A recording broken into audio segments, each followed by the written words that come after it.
Assalamualaikum warahmatullahi wabarakatuh. Perkenalkan, nama saya adalah Eko Heri Sutopo. Saya adalah guru penggerak angkatan 8 dari Kabupaten Grobogan. Saya adalah seorang guru di sebuah sekolah dasar, yaitu SD Negeri 2 Grobogan, yang terletak di Kelurahan Grobogan, Kecamatan Grobogan, Kabupaten Grobogan, Provinsi Jawa Tengah. Saya menjadi guru di SD Negeri 2 Grobogan ini sejak tahun 2007. Dan di mana saya mulai karir saya sebagai guru diawali sebagai guru Wiyata Bakti di sini. Motivasi saya untuk ikut program guru penggerak ini adalah karena saya ingin membuktikan dan saya ingin menanyakan apakah program guru penggerak ini bisa menjadi solusi bagi masalah di sekolah kami. Karena sekolah kami mengalami penurunan drastis dalam penerimaan siswa baru, di mana pengurangan siswa ini sangat drastis sekali sehingga membuat sekolah kami ini bisa dibilang kekurangan murid. Sekolah kami sekarang ini mempunyai murid di bawah 100 siswa. Jadi motivasi utama adalah saya ingin menanyakan apa kekurangan dari sekolah kami, apa kekurangan dari guru-guru kami yang membuat sekolah ini mengalami penurunan drastis dalam hal penerimaan siswa baru. Oleh sebab itu saya bergabung ke guru penggerak karena saya berharap setelah saya mengikuti guru penggerak nanti saya bisa mendapatkan solusi atau saya bisa mendapatkan ide, saya bisa mendapatkan gagasan bagaimana saya mengatasi permasalahan yang dihadapi oleh sekolah saya ini. Alasan yang kedua saya mengikuti program guru penggerak ini adalah saya ingin membuktikan apakah program guru penggerak ini sama dengan program-program guru lainnya yang mungkin dalam tanda kutip hanya keren dari namanya ya, tapi dalamnya mungkin biasa-biasa saja seperti program-program guru lainnya yang hanya mengajarkan materi pembelajaran saja ya, yang sifatnya bersifat umum saja. Dari sini itulah dua motivasi saya untuk mengikuti program guru penggerak angkatan 8 ini. Alhamdulillah setelah mengikuti proses perekrutan, saya lolos di wawancara dan juga praktik pengajar. Menurut saya belum menemukan sesuatu yang istimewa dari program guru penggerak ini. Kemudian hal-hal menarik lainnya saya mulai temukan ketika saya sudah memasuki modul pembelajaran pada LMS. Saya mulai menemukan beberapa hal yang berbeda, beberapa hal yang amazing, yang luar biasa dari program guru penggerak ini dibandingkan dengan program-program keguruan yang lainnya yang mungkin pernah saya ikuti. Terutama ketika saya mulai belajar bersama teman-teman dipertemukan dalam satu ruang yang itu namanya ruang kolaborasi. Karena itu tadi kita harus menyatukan visi dan misi dari beberapa orang yang terdiri dari satu kelompok yaitu 7-8 orang, dan di situ pula kita harus bisa menyatukan visi dan misi. Padahal kita sebelumnya belum mempunyai chemistry karena kita belum saling bertemu sama sekali. Nah, itulah tantangan dari kegiatan ruang kolaborasi ini. Jadi ada materi-materi lain juga yang ini menurut saya cukup berkesan.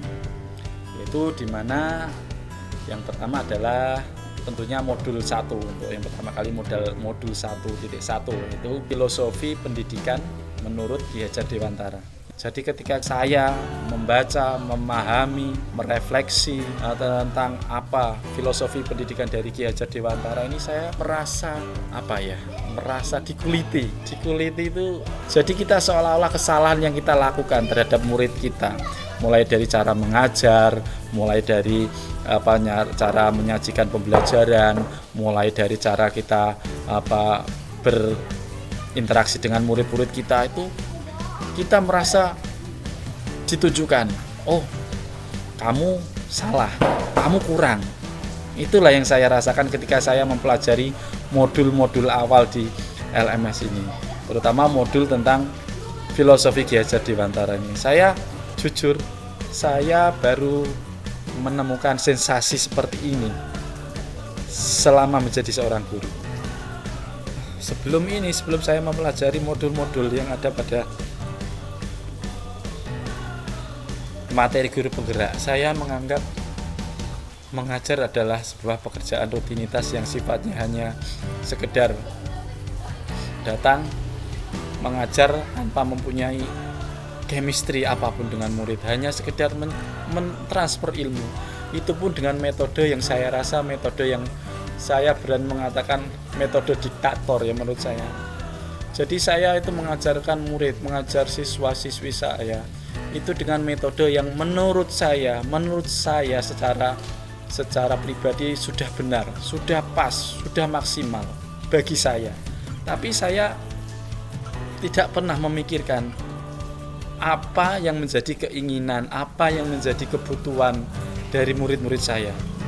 Saya cenderung mengabaikan keinginan, saya cenderung mengabaikan kemampuan dari murid-murid saya. Saya menganggap mereka semua adalah individu yang sama dan bisa mengikuti pelajaran metode yang saya berikan. Ternyata setelah saya jauh melangkah mempelajari modul-modul ini, saya semakin merasa betapa selama ini saya sudah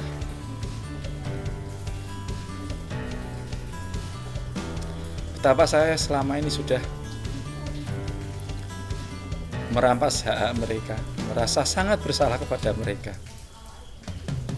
Karena saya sebagai guru terlalu egois untuk tidak mau menerima masukan, tidak mau menerima aspirasi dari murid-murid saya. Tapi mulai belajar dari modul-modul ini, saya semakin merasa bahwa kesalahan itu insya Allah dan pasti akan saya perbaiki.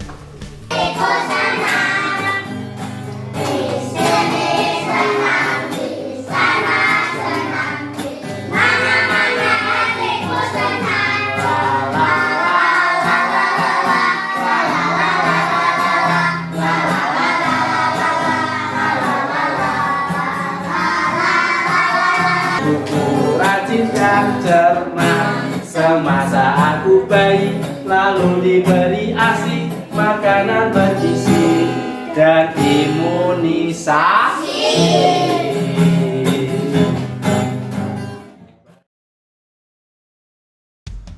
Pada modul ini, saya juga diberikan pengetahuan dalam menciptakan lingkungan belajar yang kondusif dengan melaksanakan keyakinan kelas, yaitu kita melibatkan murid-murid kita secara langsung untuk membuat peraturan-peraturan kedisiplinan yang disepakati bersama.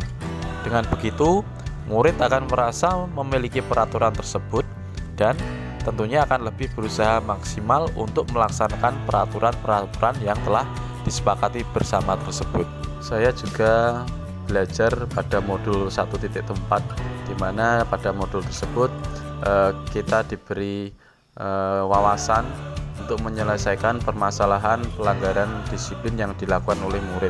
Salah satunya adalah dengan menggunakan teknik segitiga restitusi, yaitu menyelesaikan masalah, memberikan masukan, penguatan kepada murid yang melakukan pelanggaran tanpa harus menurunkan atau menjatuhkan moral serta mental murid tersebut. Kemudian saya juga merasa mendapatkan banyak wawasan, mendapatkan solusi pada modul 3.2 dan modul 3.3. Di sini saya mendapatkan solusi dan jawaban atas permasalahan yang saya hadapi dalam kegiatan belajar mengajar saya, khususnya dalam masalah yang dihadapi oleh sekolah saya, di mana sekolah saya mengalami penurunan drastis dalam kuantitas jumlah siswa baru, sehingga mengakibatkan penurunan kualitas dan daya saing sekolah. Pada modul 3.2 ini berjudul pemimpin dalam pengelolaan sumber daya. Di sini saya menemukan solusi, menemukan berbagai teknik untuk bisa meningkatkan kualitas, kuantitas, serta eksistensi sekolah dengan berbagai metode memberdayakan serta memaksimalkan aset-aset yang dimiliki oleh sekolah. Dan tentu saja semuanya tidak ada gading yang tak retak, dalam arti tidak ada sekolah yang sempurna, memiliki semua fasilitas yang sempurna. Nah, di sini saya belajar untuk memaksimalkan potensi-potensi yang dimiliki oleh sekolah saya. Di antaranya selama ini saya belum memaksimalkan potensi atau aset yang dimiliki sekolah saya khususnya pada modal atau aset manusia, kemudian aset sosial, kemudian aset politik, dan khususnya adalah aset sarana dan prasarana. Nah, di sini nih setelah saya mempelajari modul 3.2 ini, saya menemukan banyak sekali potensi-potensi sekolah yang belum saya maksimalkan. Setelah mempelajari modul ini, kemudian saya merasa tergugah dan berusaha semaksimal mungkin memaksimalkan potensi sekolah yang sudah ada. Kemudian saya juga belajar banyak dan mendapatkan solusi bagi permasalahan yang dihadapi oleh sekolah saya dalam hal penurunan kuantitas jumlah siswa serta penurunan kualitas yang mengakibatkan menurunnya daya saing sekolah saya adalah pada modul 3.3. Pada modul 3.3 ini temanya adalah pengelolaan program yang berdampak positif pada murid. Nah, di sini saya tergugah, di sini saya terinspirasi untuk dapat meningkatkan kualitas dan kuantitas murid saya harus bisa meningkatkan daya saing serta kelebihan dari sekolah saya. Salah satunya adalah saya harus bisa menciptakan sebuah program pembelajaran yang kreatif dan inovatif untuk bisa meningkatkan kompetensi murid. Dengan program tersebut diharapkan orang tua siswa akan kembali mempercayakan putra-putrinya untuk bersekolah di sekolah kami. Salah satu program yang saya laksanakan adalah program ICT, yaitu program intrakurikuler sekolah. ICT singkatan dari Internet Chromebook for Elementary, Teaching English at same time. Dalam arti di sini saya menciptakan sebuah program pembelajaran intrakurikuler yang sudah saya terapkan selama kurang lebih 2 minggu. Di sini menitik beratkan pada pembelajaran bahasa Inggris, kemudian pembelajaran teknologi informasi komputer dalam satu waktu dan satu tempat menggunakan media pembelajaran Chromebook dan internet. Nah, di sini saya sebagai seorang wali kelas yang juga merangkap sebagai seorang guru bahasa Inggris dan juga merangkap sebagai guru TIK di sekolah saya dituntut untuk menciptakan sebuah program yang efisien, yang cukup efektif untuk meningkatkan pembelajaran bahasa Inggris siswa, kemudian pembelajaran internet, pembelajaran teknologi informasi komputer siswa dengan waktu yang seefisien mungkin, karena di sekolah kami memang kami mengalami kekurangan guru juga. Kemudian secara berkala calon guru penggerak juga akan mendapatkan pendampingan individu. Pendampingan individu ini dilakukan oleh pengajar praktik yang datang ke instansi sekolah dari masing-masing calon guru penggerak. Di sini pengajar praktik sangat berperan untuk mengapresiasi pencapaian dan upaya implementasi yang sudah dilakukan oleh calon guru penggerak, yaitu dengan memotivasi dan mendiskusikan bersama serta mencari solusi untuk tantangan dan kendala yang dihadapi oleh calon guru penggerak. Kemudian juga membantu calon guru penggerak menemukan pembelajaran dalam setiap prosesnya. Kegiatan pendampingan individu ini berlangsung dalam suasana yang nyaman. Kemudian ada satu kegiatan yang sangat menarik dan bisa dibilang sangat ditunggu-tunggu oleh semua teman-teman calon guru penggerak, yaitu kegiatan lokakarya. Lokakarya dalam kegiatan program guru penggerak ini dimulai dari lokakarya orientasi hingga terakhir yaitu lokakarya 7. Setelah itu kegiatan panen karya. Kegiatan lokakarya ini bertujuan, lokakarya guru penggerak adalah salah satu kegiatan dalam program pendidikan guru penggerak dengan tujuan untuk menciptakan guru-guru yang mampu menjadi pemimpin pembelajaran dan menggerakkan ekosistem pendidikan yang lebih baik di sekolah dan komunitasnya. Lokakarya ini dilaksanakan secara tatap muka secara langsung ya, yang melibatkan calon guru penggerak, kemudian pengajar praktik ya, yang berada pada satu wilayah tertentu. Biasanya di sini dilaksanakan dalam skop kabupaten.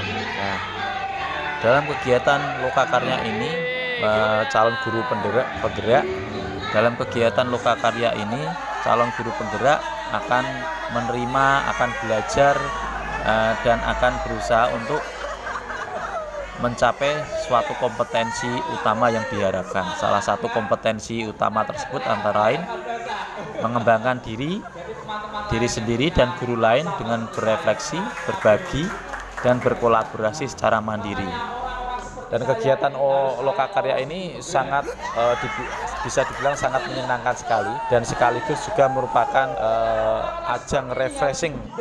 Pesan saya kepada teman-teman guru di seluruh Indonesia, kalian harus ikut program guru penggerak ini.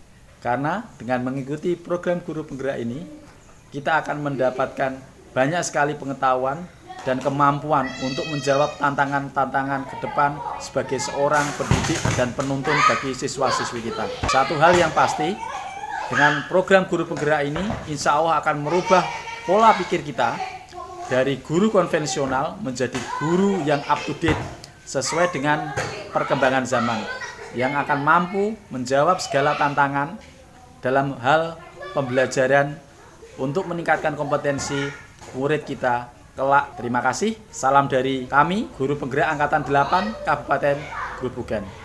Guru penggerak, tergerak, bergerak, dan menggerakkan. Wassalamualaikum warahmatullahi wabarakatuh. Terima kasih. Mana matamu? Ini mataku. Mata kiri mataku. Mata kanan mataku.